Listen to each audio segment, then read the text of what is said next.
It's here. It's finally here. The brand spanking new DaveMossTuning.com. All of Dave's videos and articles in one convenient location.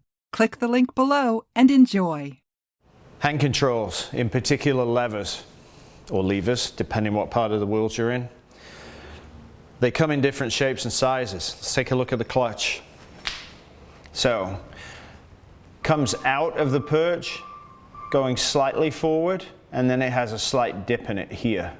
So that round part there, generally, I refer to as a shoulder. Just like a human shoulder, it drops down.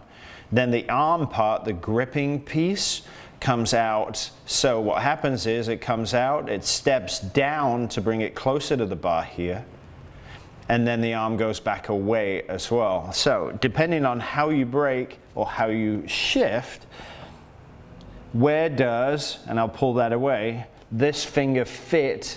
This is a non-adjustable stock lever on my R6. So when my hand is in position, my fingertip just goes over the edge. So what that allows me to do is then use my fingertip for strength to pull the clutch in. So now I've got to move this finger out of the way. Because we have a lot of strength in that second finger, what that means is we can then use the first finger to control the release and feed the clutch out. Power, sensitivity.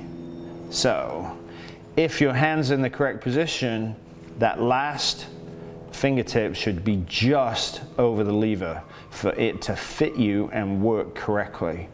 So that's the clutch side. Now on the brake side, if we look at the shape of it, it's actually doesn't have a step in it at all. It curves down, comes close, and then curves away. So in this area here, there's no step for your finger to latch to at all. So for braking, this reach here has to fit where your finger lines up. So one of the important parts about placement of the brake lever is that the lowest part here lines up with your second finger. And again, that fingertip should just hang over the edge. So power in pulling back and finesse when releasing your brakes. Where do we use finesse when we release the brakes? When we're trail braking going through a corner. So in terms of placement, when you sit on your motorcycle, is this reach for your brake and for your clutch lever correct? And given the shape that you have, or the adjustment, which here we move in and out through adjustment on the pin, or if you have the dial here that has 1 through 5 or 1 through 6, can that get you and your second finger lined up correctly?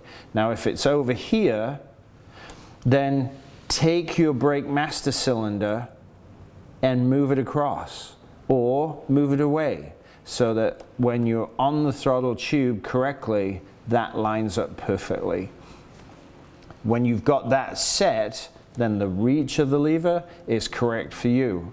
When you get to that point and you can't get to this position, then you have the wrong lever. You need to go buy another one. So if that's the case, do you need a lever that comes out straight because you've got long fingers, or do you need a lever that drops back closer to you because your fingers are smaller and you can't reach it?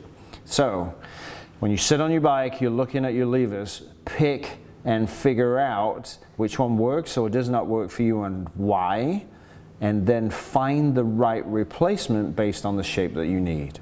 To schedule a remote tuning appointment for you and your bike with Dave via text, email, Facebook, etc., contact Dave on Facebook or by email, dave@davemosstuning.com.